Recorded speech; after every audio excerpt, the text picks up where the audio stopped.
नमो नमः। संस्कृत ज्ञान शिक्षा में आप सभी का हार्दिक अभिनंदन है। प्यारे दोस्तों, प्यारे विद्यार्थियों, ये पाणिनि बेच की 80 नंबर की क्लास है प्यारे साथियों। और कल हमने पढ़ा था कारक का सामान्य परिचय, और सामान्य परिचय उसके बाद में प्रथम विभक्ति भी कंप्लीट कर ली है, यानी कारक की 2 क्लासें कंप्लीट हो गई। यदि आपने नहीं देखी तो जाकर के आप देख लेना।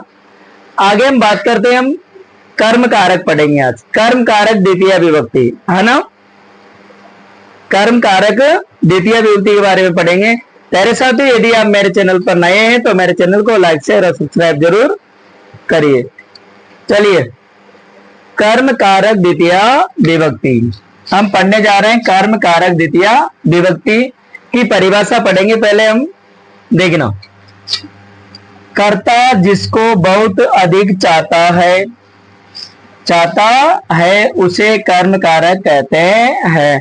प्यारे साथियों, आपको ध्यान में रखना, यानी कर्ता जिसको सर्वाधिक चाहता है, यानी कर्ता जिसको सर्वाधिक पसंद करता है वो क्या होगा, कर्म कारक होगा।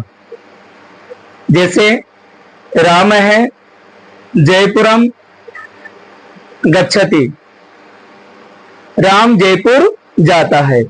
अब जो राम है वो सर्वाधिक, कर्ता जिसको सर्वाधिक चाहता है। अब राम कहां जा रहा है, जयपुर जा रहा है, इसका मतलब जयपुर जाने की इच्छा हो रही है, तो सर्वाधिक कर्ता किसको चाह रहा है, कर्म को, यानी जयपुर को। तो उस जयपुरम में क्या हो जाएगा, कर्म कारक होगा, और कर्म कारक होकर के विभक्ति कौन सी हो जाएगी, द्वितीय विभक्ति का प्रयोग होगा। याद रह जाएगा कि कर्म कारक किसे कहते हैं, कि कर्ता जिसको सर्वाधिक चाहता है उसे हम कर्म कारक कहते हैं। जैसे राम है चित्रम पश्यति, यानी राम चित्र देखता है। अब राम जो देखने की क्रिया कर रहा है, राम जो देखने की क्रिया कर रहा है, वो क्या देखने की इच्छा हो रही है उसकी, चित्रम। तो चित्रम कर्म कारक हुआ, और कर्म कारक में विभक्ति कौन सी होती है, द्वितीय विभक्ति का प्रयोग किया जाता है। चलिए, इसका सूत्र है कर्तुरिचितमम कर्म, अर्थात कर्तु क्रियाया आप्तुम इष्टतमम कारकम कर्म संज्ञम स्यात् है।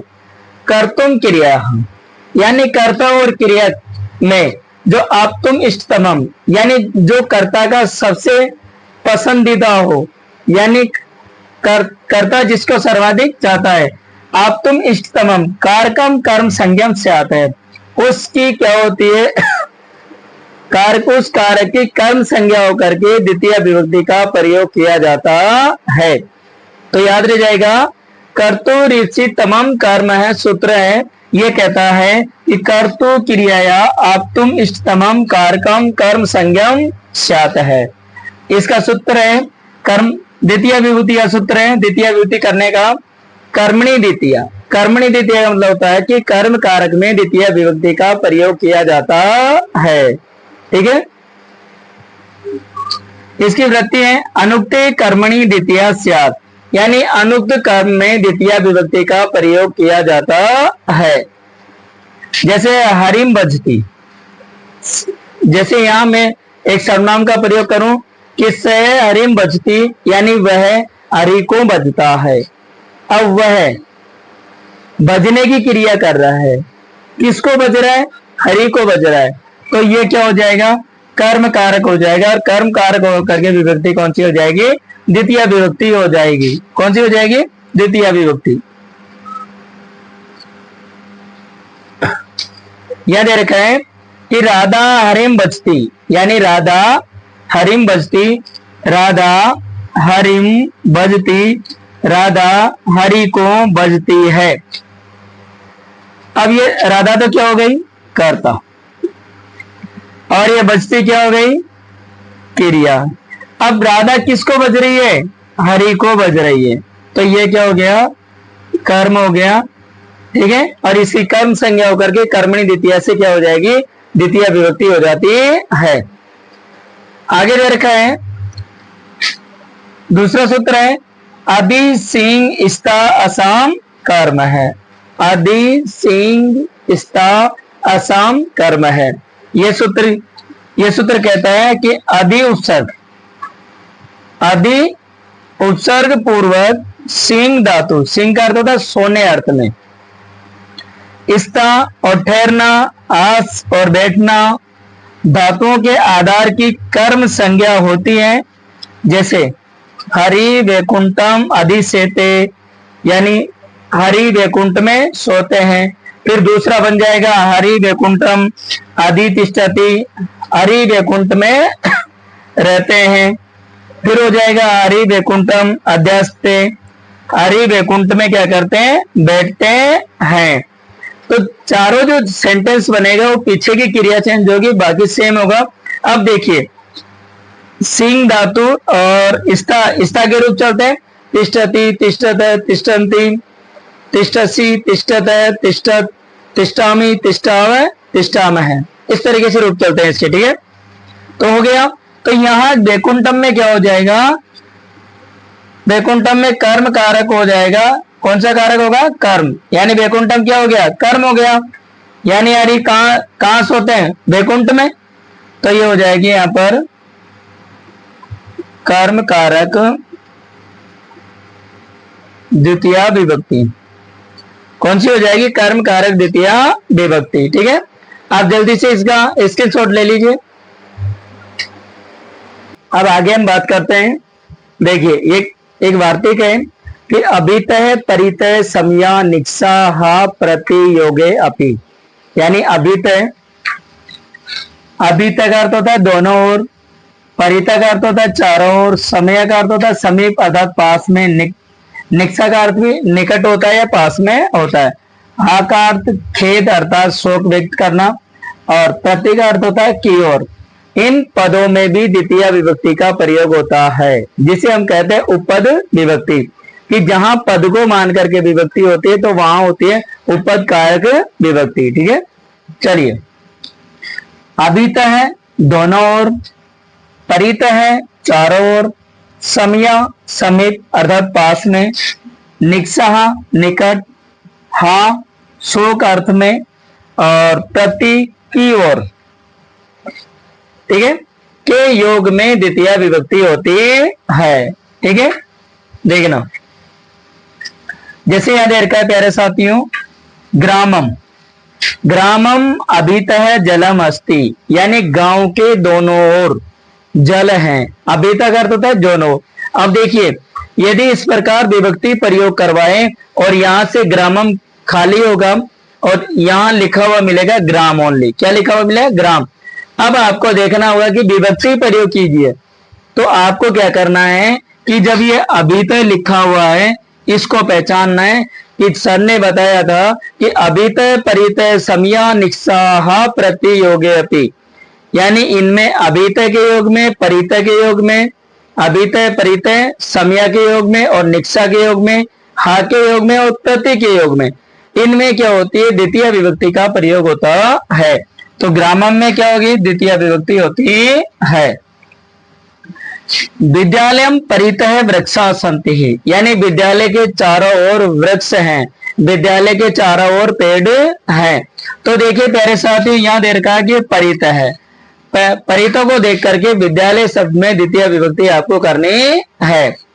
परितः आरबीएससी में क्वेश्चन आता है कि विभक्ति और कारण बताइए, तो कैसे बताएंगे, परितः योगे द्वितीय विभक्ति, अभितः योगे द्वितीय विभक्ति। ठीक है, ये होता है कारक, कारक विभक्ति बताना, यानी कारण बताना और विभक्ति बताना। ठीक है, आगे दे रखा है नगरम समया एकम उद्यानम आसीत है, यानी नगर के पास में ही एक उद्यान था, नगर के पास में एक बगीचा था।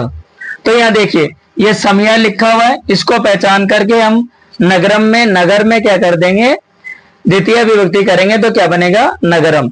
नगरम समया एकम उद्यानम आसीत है, यानी नगर के पास में एक क्या है, बगीचा है। आगे दे रखा है वनम निक्सा उपवनम अस्ति, यानी वनम वन के, निक्सा यानी निकट या पास में ही, पास में, उपवनम अस्ति यानी बगीचा है, यानी वन, वन के जंगल के पास में ही बगीचा है। तो यहां देखना निक्सा को देख करके आपको क्या करना, वनम में द्वितीय विभक्ति करना और यदि विभक्ति और कारण बताना होता है तो कैसे बताते हैं, निक्सा योगे द्वितीय विभक्ति। ठीक है। मोहन आपणम प्रति गच्छति, यानी मोहन बाजार जाता, यानी मोहन बाजार की ओर जाता है। तो ये देखिए ये आपनम है, इस प्रति को देख करके जो आपनम में क्या करना, द्वितीय विभक्ति करनी है। पहचान लिया। यदि देखिए संस्कृत अनुवाद आते हैं, हिंदी अनुवाद आते हैं ना, जैसे गांव के दोनों ओर जल हैं, तो गांव के दोनों ओर जल को आप कारक के हिसाब से ही बनाओगे तो ही राइट होगा, अन्यथा वो क्या होगा, आपका गलत होगा। क्यों कि देखिए गांव के दोनों ओर जल है तो क्या हुआ, ग्रामम अभितः जलम अस्ति, यानी गांव के दोनों ओर जल है। आगे दे रखा है कुछ शब्द और हैं जो उभयत है, उभयत का अर्थ भी दोनों ओर होता है, सर्वथा का अर्थ भी सभी ओर होता है, और दिक का अर्थ भी दिक यानी दिक्कार, ऊपरी ऊपरी यानी ऊपरी ऊपर, अधो अध नीचे नीचे, अद्यदि और अंदर अंदर, इनके योग में भी द्वितीय विभक्ति होती है। उभयत यानी दोनों ओर, सर्वत चारों ओर, और आगे दे रखा है दिक यानी दिक्कार में, ऊपरी ऊपरी, ऊपर ऊपर, अधो अध नीचे नीचे, अद्यदि अंदर अंदर, इनके योग में द्वितीय विभक्ति होती है। जैसे यहां दे रखा है कि कृष्णम उभयत गोपा संति, यानी कृष्ण के, भगवान कृष्ण के दोनों ओर क्या है, गवाले हैं, गोपा अर्थात गवाले हैं। तो उभयत को देख करके यहाँ द्वितीय विभक्ति करना है, तो कैसे लिखना, उभयत योगे द्वितीय विभक्ति। ग्रामम सर्वतः जलम अस्ति, यानी गांव के चारों ओर क्या है, जल है, गांव के चारों ओर क्या है, जल है। तो यहाँ ग्रामम में क्या हो जाएगी, द्वितीय विभक्ति हो जाएगी। यहाँ दे रखा है दुर्जनम दिक्क है, यानी दुर्जन के धिक्कार, दुर्जनम दिक्क है, दुर्जन को धिक्कार है, यानी दुष्ट व्यक्ति को धिक्कार है। तो यहाँ दिक योगे द्वितीय विभक्ति, तो यह आ गया दुर्जनम। हरि लोकम ऊपरी ऊपरी अस्ति, यानी हरि जो भगवान है वो लोकम संसार के ऊपरी ऊपरी, ऊपरी ऊपर अस्ति है, यानी जो भगवान है वो लोकम यानी संसार के ऊपरी ऊपरी अस्ति, यानी ऊपरी ऊपर है। तो यहाँ ऊपरी ऊपरी को देख करके लोकम शब्द में द्वितीय विभक्ति करना है। ठीक है। तो इस प्यारे साथियों ये द्वितीय विभक्ति की है, और द्वितीय विभक्ति की एक क्लास और होगी प्यारे साथियों।